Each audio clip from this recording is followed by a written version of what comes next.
What's going on, my ASVAB party people? Anderson here, your ASVAB coach. And tonight we got another English class for you this week. We got paragraph comprehension tonight at 6 p.m. So let's go ahead and dive on in. But before we do, remember that you can only join tonight's class in the program right there. Go ahead and check that link out there in the description of this video. It's going to describe the details of the full program. Watch the video at the top to really learn how it works. I promise you everything that you need is in this program, and the price you can't beat. So go ahead and check that thing out, and I'll see you tonight in that class. But let's go ahead and do a little sample here to show you why paragraph comprehension can feel difficult, but when you learn the strategies and practice the right way, you're going to put yourself in a much better position to succeed. Watch this. So first things first in paragraph comprehension, what most people tend to do is that they tend to go ahead and say, okay, some partake in the silly act of inhaling helium, a non-toxic gas. And no. What are we doing? No. The first thing that you need to do is not read the passage, it's to read the question. Why would you read information when you have no idea why you're going to need that information in the first place? It's kind of like saying, just keep an open mind, just go in. Someone tells you that, you're going to be like, what? No, I don't trust you, what's going on, right? But if you say, hey, you're about to go into this room, they're going to be a bunch of crazy kindergartners, and the easiest way to get their attention is to just bring out the lollipops. Boom. Well, then you know how to handle the situation before you walk in. Same thing here. How are we going to handle the situation? Read the question. When you breathe in helium. Okay, when you breathe in helium. That's the question. We're being asked to figure out what's going on when you breathe helium. Sounds good.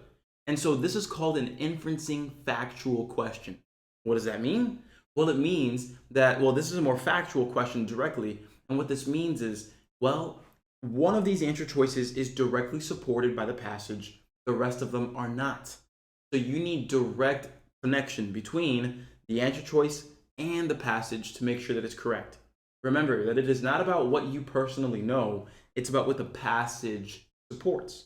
One of the biggest mistakes that people make on the ASVAB and paragraph comprehension specifically is that they think that what they know supersedes what's in the text. Nope, doesn't work that way. You need to make sure you use what the passage is giving you. So we read the question, when you breathe in helium. I have determined that this is a factual question. Factual meaning the answer is directly in the passage. And if I look at the answer choices briefly, I can just pretty much mark the differences between these choices. Because we're talking about helium, immediately know that. And in the choices, watch this. I know that this is factual because it's asking about something specific. It's not saying what can you infer or what can you conclude. No, it's saying no, when you breathe in helium, this happens. That's factual. So I'm going to go to the answer choices and I'm going to mark those differences really quickly. So A, nothing will happen because helium is non-toxic. So nothing will happen. Next, your voice will become higher pitched right there. Voice higher pitched. Next, your lower vocal cords stop working for a while. Okay, lower vocal cords stop working. And then here, your voice will sound temporarily different. Okay, voice will sound temporarily different. Sounds good. So either nothing happens, your voice becomes higher pitched, your lower vocal cords stop working, or your voice will sound temporarily different. Cool. Now we're going to go dive into the passage and find out exactly which of these is supported. Let's go. So now, some partake in the silly act of inhaling helium, a non-toxic gas. Okay, you see that right there, non-toxic, but did it say that nothing will happen? No, because here it says it causes a temporarily funny change in a person's voice. Right there. Let me just highlight that.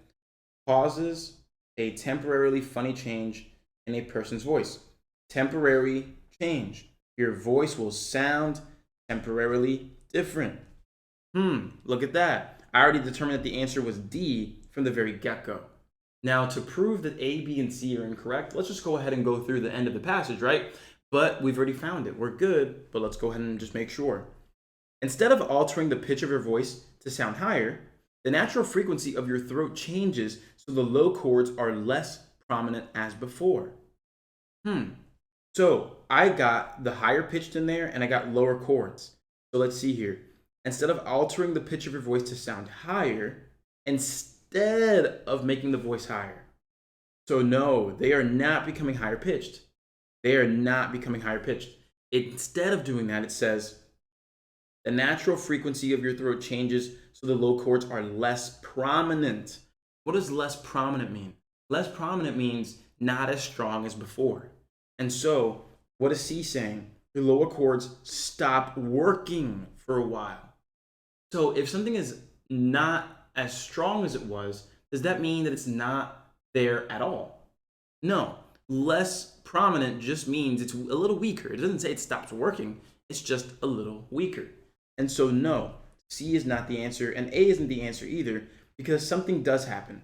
Again, it says it causes something. So something does happen. So A is out of the question to begin with. And so there it is. This is how you can handle paragraph comprehension questions. First, starting with the question, not the passage, and then finding out what type of question you're dealing with so you know what strategy you need to apply.